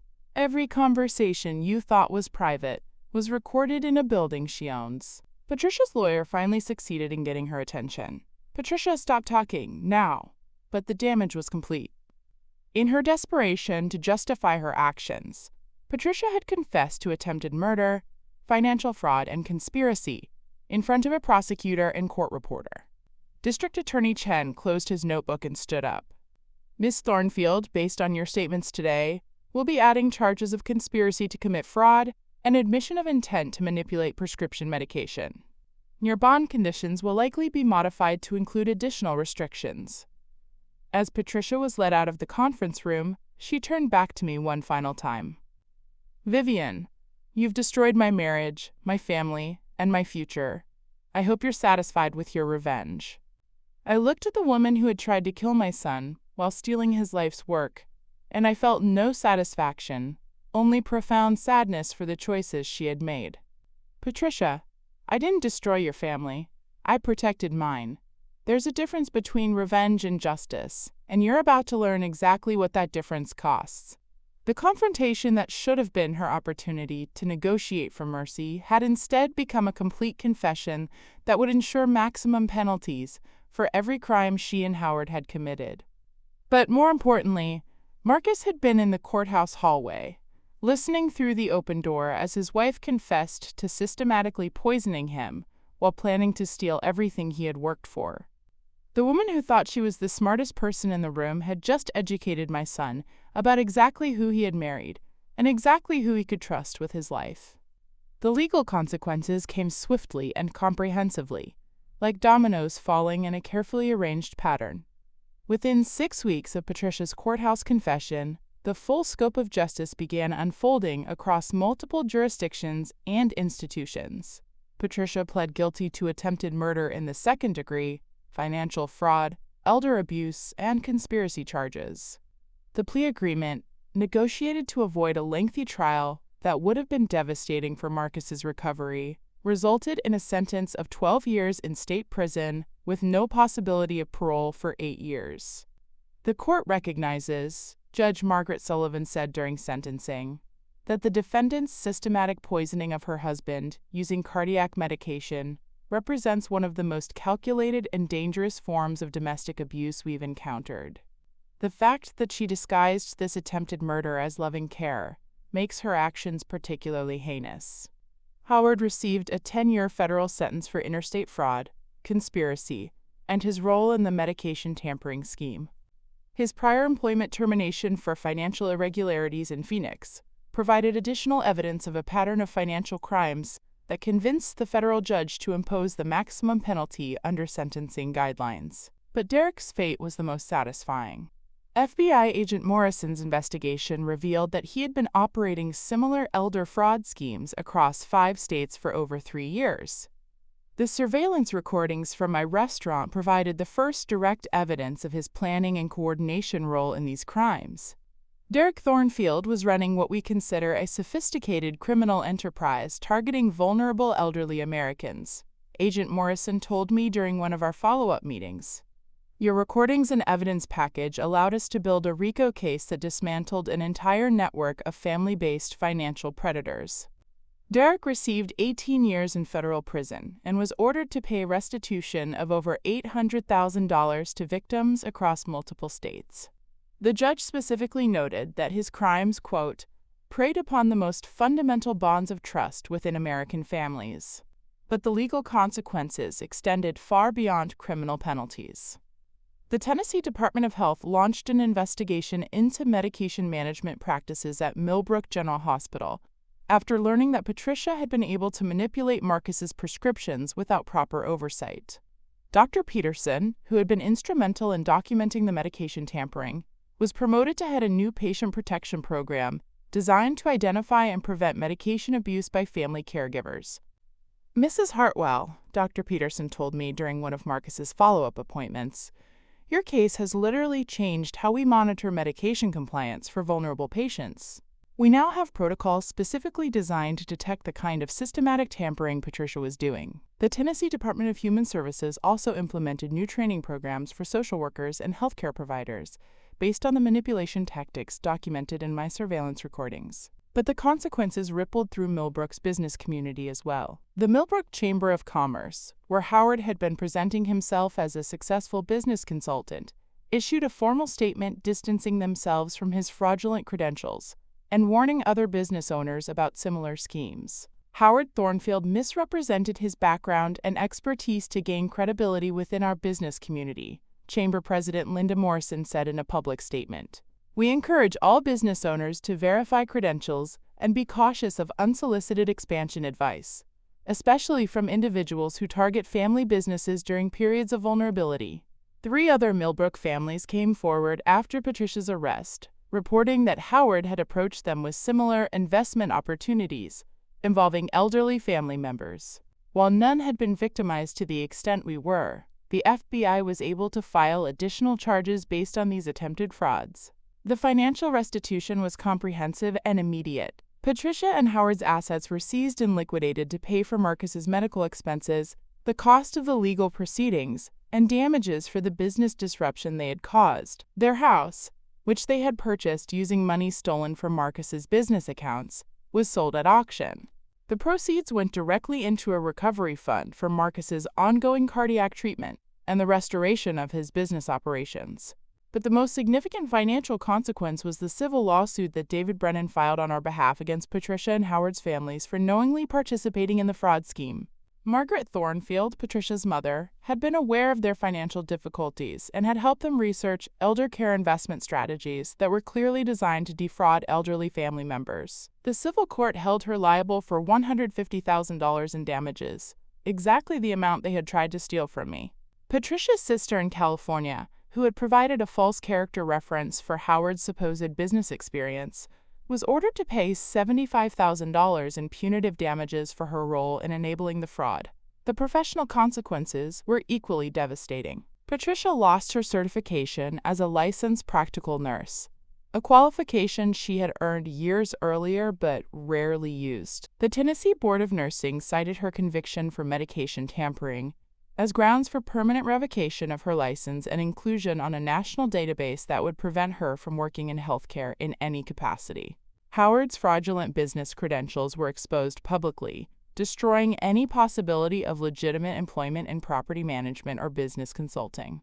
The professional associations he had claimed membership in issued formal statements clarifying that he had never been certified or endorsed by their organizations. But perhaps the most profound consequence was the impact on their extended family and social networks. Patricia's parents, Howard and Margaret, were forced to sell their retirement home in Phoenix to pay legal fees and civil judgments. They relocated to a modest apartment in Tucson, effectively exiled from the community where they had lived for 15 years. The Thornfield family's reputation in both Phoenix and Millbrook was permanently destroyed. Church memberships were quietly terminated. Social invitations stopped, and business relationships dissolved as the details of their criminal scheme became public knowledge. Marcus's recovery, both physical and emotional, became a community effort that demonstrated the difference between genuine support and manipulative exploitation. Dr. Elena Rodriguez continued working with Marcus through individual therapy sessions designed to help him process the psychological manipulation he had endured. The breakthrough came when Marcus realized that his business success had been genuine despite my property ownership. "Mom," Marcus said during one of our weekly dinners 6 months after Patricia's sentencing, "I've been thinking about the restaurant and everything that happened. I understand why you kept the property ownership secret, and I'm grateful for the support you provided. But I also want you to know that what I built there was real, regardless of who owned the building." The Millbrook business community rallied around Marcus in ways that Patricia and Howard had never anticipated. Local suppliers offered extended payment terms during his recovery. Regular customers organized fundraising events to help with his medical expenses. The Millbrook Daily newspaper featured a front-page story about his recovery and the community's support for local businesses. "Marcus Hartwell represents everything we value about family businesses in Millbrook," the newspaper editorial stated. His strength in overcoming personal betrayal and his commitment to rebuilding his restaurant demonstrate the resilience that makes our community special. But the most meaningful consequence was the restoration of trust between Marcus and me. The weekly dinners we had lost during Patricia's manipulation became a foundation for rebuilding our relationship on honest ground. "I miss these conversations," Marcus told me as we planned the restaurant's reopening after his recovery. "Patricia always made me feel like spending time with you was somehow disloyal to her. I should have recognized that as a warning sign." 6 months after Patricia's sentencing, Caldwell's Kitchen reopened with a celebration that filled every seat and spilled onto Main Street. Marcus had used the forced closure to renovate the space, implement new systems, and hire additional staff who could help him manage the business without compromising his health. The reopening wasn't just about food service. It was about a community celebrating the triumph of genuine care over manipulative exploitation. Justice hadn't just been served in courtrooms and financial settlements. It had been delivered through the restoration of trust, the protection of vulnerable people, and the demonstration that sometimes the quiet strength of a determined mother is more powerful than any criminal scheme. 2 years after Patricia's sentencing, I found myself standing before a room full of strangers who had become my extended family. Men and women who had survived similar betrayals and found their way to the Elder Financial Protection Alliance that I had helped establish in response to my experience. The monthly meetings took place in the community room at Millbrook Public Library, the same building where I had researched property investments 40 years earlier. But instead of studying real estate listings, I was now sharing strategies for protecting elderly Americans from the fastest-growing crime in the country: financial exploitation by family members. "The most important thing to understand," I told the group that evening, "is that the people who target us aren't strangers in dark alleys. They're the children and grandchildren we sacrificed everything to support. They know our weaknesses, our fears, and our deepest desire to help families succeed." In the audience sat Margaret Chen, whose daughter had stolen $200,000 from her retirement account to fund a fictional business venture. Next to her was Robert Williams, whose son-in-law had convinced him to sign over power of attorney during a minor health crisis, then systematically looted his savings while isolating him from his grandchildren. These weren't isolated cases. FBI statistics showed that family-perpetrated financial abuse was increasing by 15% annually, with the average victim losing over $120,000. What made our group unique was that we were survivors who had fought back successfully and could teach others how to protect themselves. "Mrs. Hartwell," Margaret Chen said during our discussion that night, "what you did required resources most of us don't have.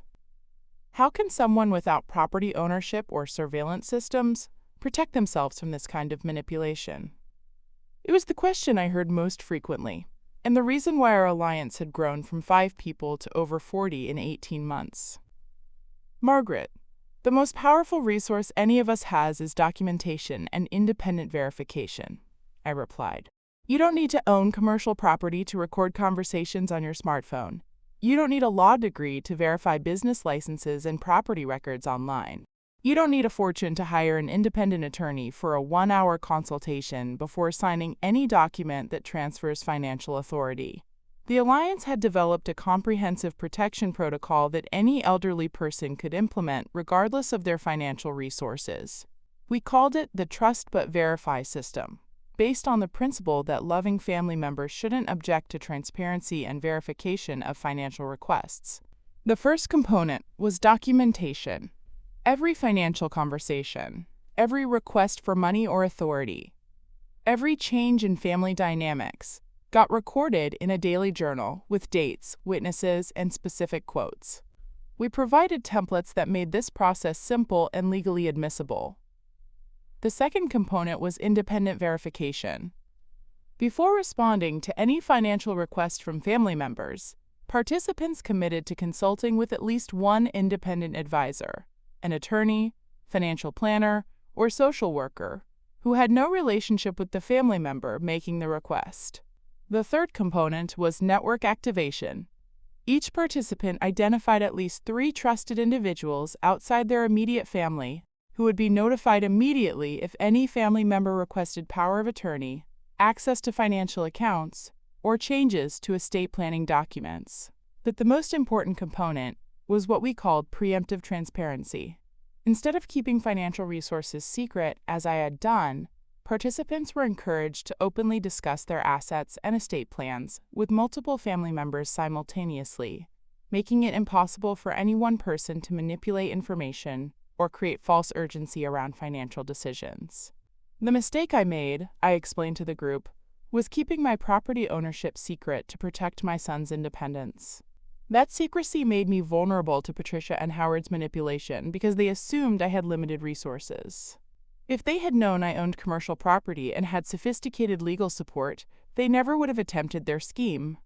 Dr. Elena Rodriguez, who had become our consulting psychologist, joined us monthly to explain the psychological tactics used by family financial predators.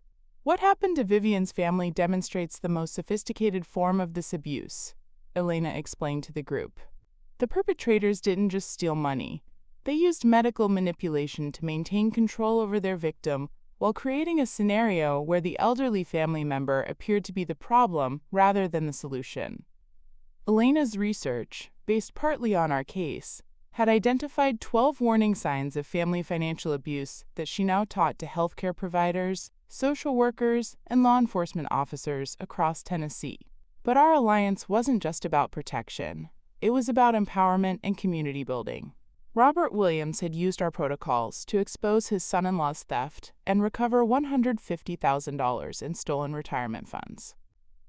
Margaret Chen had prevented her daughter from accessing her savings and was now helping her daughter find legitimate addiction treatment instead of enabling her gambling addiction through financial support. Most importantly, we were changing the conversation about aging and financial vulnerability from shame and secrecy to strength and community protection. The narrative that elderly people are inevitable victims of financial abuse is wrong and dangerous, I told a state legislative committee that was considering stronger penalties for family financial crimes. We're not helpless targets.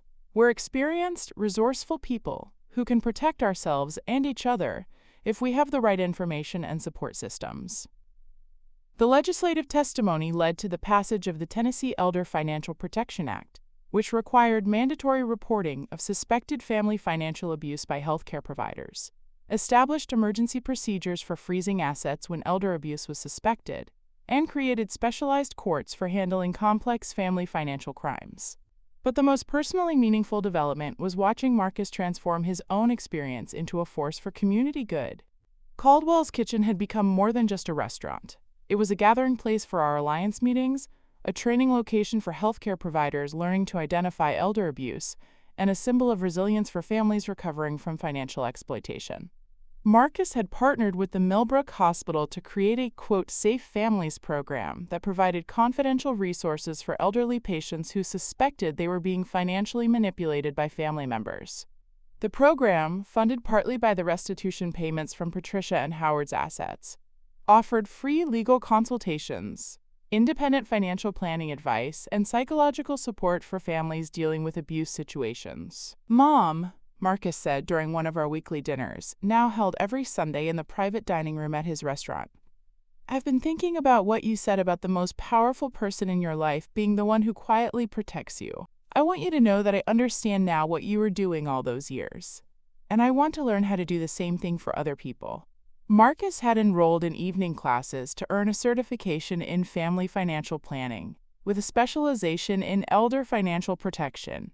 His goal was to help other families avoid the manipulation and abuse that had nearly destroyed ours. The difference between what Patricia did and what you did, Marcus continued, is that you protected my independence while she destroyed it. You kept secrets to help me succeed, while she kept secrets to steal my success. I want to help other families understand that difference before it's too late. The weekly dinners had evolved into informal counseling sessions for families dealing with financial abuse situations. Marcus provided the safe space and the meals, while I shared the legal and practical strategies that had saved our family. On the second anniversary of Patricia's sentencing, I received a letter that represented the fullest measure of justice our experience had achieved. It was from Derek's final victim, an elderly man in Georgia whose family had contacted the FBI after reading about our case in a national news story about elder financial abuse. Mrs. Caldwell, the letter read, because you had the courage to record those conversations and fight back against people who were supposed to love and protect you, my family was able to stop a theft that would have cost me my home and my independence. Your story saved my life, and I wanted you to know that your courage is still protecting people you've never met. That evening, I sat in my small house on Elm Street, the same house I had lived in for 43 years, and reflected on how a retired school teacher's quiet documentation habits had become a shield protecting elderly Americans across the country. The property empire I had built in secret was now generating income that funded legal aid programs for elder abuse victims. The surveillance skills I had developed to protect my investments were now being taught to law enforcement officers investigating family financial crimes. The documentation methods I had learned from 40 years of teaching were now helping other elderly people build cases against children and grandchildren who had betrayed their trust. But most importantly, the son I had nearly lost to manipulation and medical abuse was now using his own experience to help other families recognize the difference between genuine care and sophisticated exploitation. The lesson I learned, that sometimes the most dangerous people in your life are the ones who convince you they're protecting you, had become a truth that was protecting families I would never meet, in communities I would never visit. And in that impact I found a purpose that made every moment of betrayal, every hour of careful documentation, every risk I had taken to expose the truth, not just worthwhile but transformational. The quiet teacher who had spent 40 years building financial security in secret had become a voice that ensured no other elderly person would face such betrayal alone. Justice, I learned, isn't just about punishment for those who harm us. It's about using your experience to build protection for those who come after you. And that kind of justice never retires.